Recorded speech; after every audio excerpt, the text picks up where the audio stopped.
Last time we spoke, we were chatting again about your first ever novel, Mistakes We Never Made. Curious kind of what the feedback was from fans on that, and how did that kind of launch you now into starting novel number 2? Oh my gosh, the feedback was incredible. I say, like, when my first book, I was just excited to be able to have the opportunity. And of course wanted something that people loved, but people truly were so sweet to support. Ended up becoming a New York Times bestseller.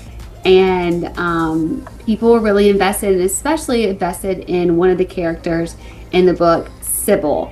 And that really made me feel like I was going in the right direction, because little did everyone know I was already writing this book, The 4 Engagement Rings of Sybil Rain.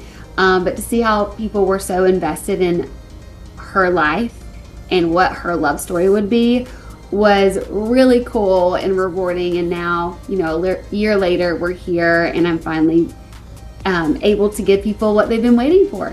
I think it's rare to see someone as successful as you in so many ways, also then put in the work to author now multiple books. Did you ever see yourself one day being a writer, and what is it about the process that kind of keeps you coming back? I say that these novels are like my first true dream come true, because I always wanted to write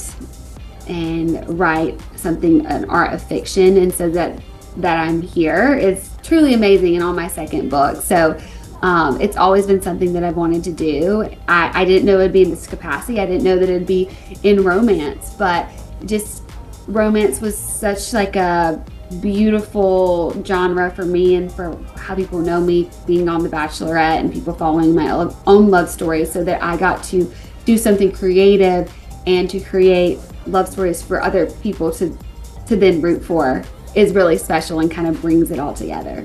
Let's talk storyline a little bit, because again, it also revolves around an engagement and a wedding. What can you tell us without giving too much away?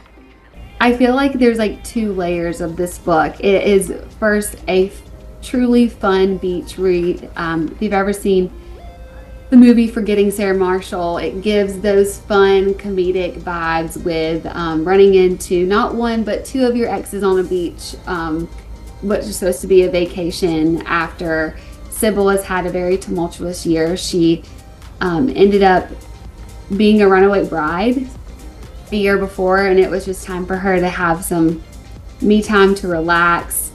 And that does not happen. Chaos ensues as she gets to the beach. But the other deeper layer is a book about learning to confront your past so that you can learn to love yourself, and therefore be able to receive the true love that you deserve and that is meant for you. But it's a process that Sybil has to go on, and she's confronted in a very fun, silly way, but has to do the real deep work, and so that she can have her happily ever after. Worth pointing out that all of this new story now overlaps with you also planning your own wedding. Just curious how all that's going for you personally. You're a busy gal.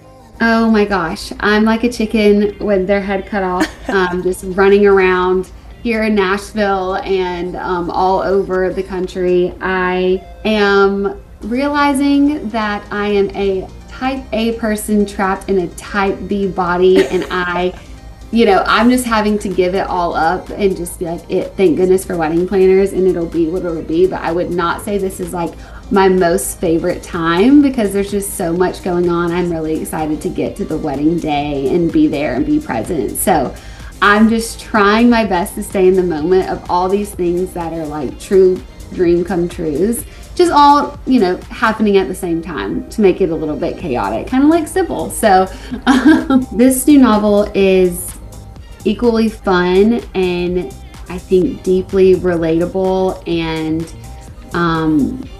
it really is about learning to love yourself so that you can receive the true type of love from somebody else. I think it's the most important work that we have to do in our lives, and you get to go on that experience with Sybil in a really fun way.